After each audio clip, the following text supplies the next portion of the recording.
சீராக்கு ஞானம் அதிகாரம் 37. தீய நண்பர்கள். எல்லா நண்பர்களும் நாங்களும் நண்பர்கள் என்பார்கள்.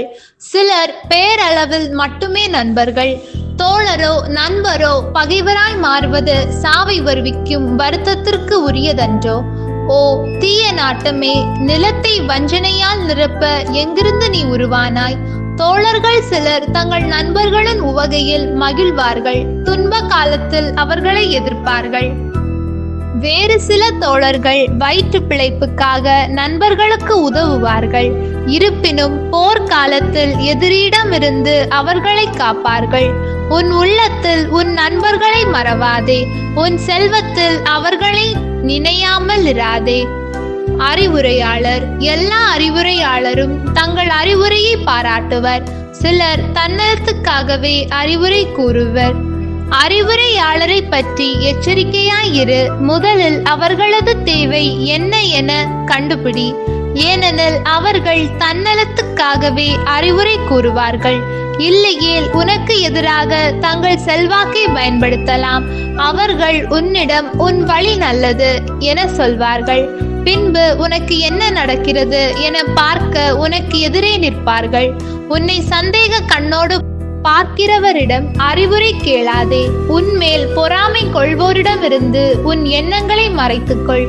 பெண்ணிடம் அவளுடைய எதிரியை பற்றியோ, கோழையிடம் போரை பற்றியோ, வணிகரிடம் விலைகளை பற்றியோ, வாங்குபவரிடம் விற்பனையை பற்றியோ, பொறாமை கொள்பவரிடம் நன்றி அறிதலை பற்றியோ, கொடியவரிடம் இரக்கத்தை பற்றியோ, சோம்பேறியிடம் வேலையை பற்றியோ, நாள் கூலியாளிடம் வேலையை முடித்தலை பற்றியோ, சோம்பேறி அடிமையிடம் பல வேலைகளை பற்றியோ அவர்கள் கொடுக்கும் எந்த அறிவுரையையும் பொருட்படுத்தாதே. இறைப்பற்றுள்ளவர்களோடு, உனக்கு தெரிந்தவரை கட்டளைகளை கடைபிடித்தவர்களோடு, ஒத்த கருத்து உடையவர்களோடு, நீ தவறினால் உன்னுடன் சேர்ந்து வருந்துப்பவர்களோடு எப்பொழுதும் இணைந்திரு.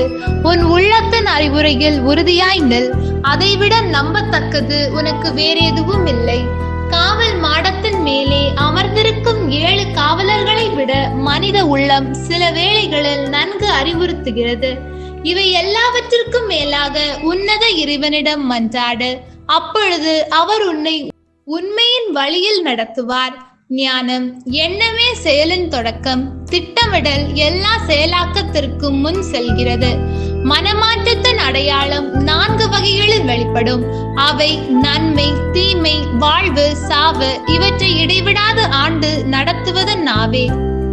பலருக்கு நற்பயிற்சி அளிப்பது சிலர் திறமை உள்ளோராய் இருக்கின்றனர், தமக்கோ பயனற்றவராய் இருக்கின்றனர். நாவன்மை படைத்த சிலர் வெறுக்கப்படுகின்றனர். அவர்களுக்கு எவ்வகை உணவும் இல்லாமற் போகும். ஏனெனில் பேசும் வரம் அவர்களுக்கு ஆண்டவரால் கொடுக்கப்படவில்லை. அவர்களிடம் எவ்வகை ஞானமும் இல்லை. சிலர் தங்களுக்கே ஞானியராய் இருக்கின்றனர். அவர்களுடைய அறிவு கூர்மையின் பயன்கள் அவர்களது பேச்சில் வெளிப்படும். ஞானி தம் மக்களுக்கு நற்பயிற்சி அளிக்கிறார். அவருடைய அறிவு கூர்மையின் பயன்கள் நம்பத்தக்கவை. ஞானி புகழால் நிரப்பப்படுவார். அவரை காண்போர் அனைவரும் அவரை பேறு பெற்றவர் என அழைப்பர். மனித வாழ்க்கை நாள்களின் எண்ணிக்கையில் அடங்கும். இஸ்ரேலின் நாள்களோ எண்ணிக்கையில் அடங்கா. ஞானி தம் மக்கள் நடுவே நன்மதிப்பை உரிமையாக்கிக் கொள்வார். அவரது பெயர் நீடூழி வாழும். உணவில் கட்டுப்பாடு. குழந்தாய், உன் வாழ்நாளில் உன்னையே சோதித்துப்பார். உனக்கு எது தீயது என கவனி. அதற்கு இடம் கொடாதே. எல்லாமே எல்லாருக்கும் நன்மை பயப்பதில்லை. எல்லாரும் எல்லாவற்றிலும் இன்பம் காண்பதில்லை. எவ்வகை இன்பத்திலும் எல்லை மீறி செல்லாதே. நீ உண்பவற்றின் மீது மிகுந்த ஆவல் கொள்ளாதே. மிகுதியாக உண்பதால் நோய் உண்டாகிறது. பேருண்டி குமட்டலை கொடுக்கிறது. பேருண்டியால் பலர் மாண்டனர். அளவோடு உண்போர் நெடுநாள் வாழ்வர். ஆண்டவரின் அருள்வாக்கு. இறைவா உமக்கு நன்றி. ஹோலி பைபிள் தமிழ் சேனலில் திங்கள் முதல் வெள்ளி வரை திருவிவிலியத்தின் ஒரு அதிகாரமானது பதிவேற்றம் செய்யப்படும். நம் அன்பு கடவுளின் ஆசியும் அருளும் இன்னும் பலருக்கு கிடைக்கப்பெற ஹோலி பைபிள் தமிழ் சேனலை சப்ஸ்கிரைப் செய்யவும்.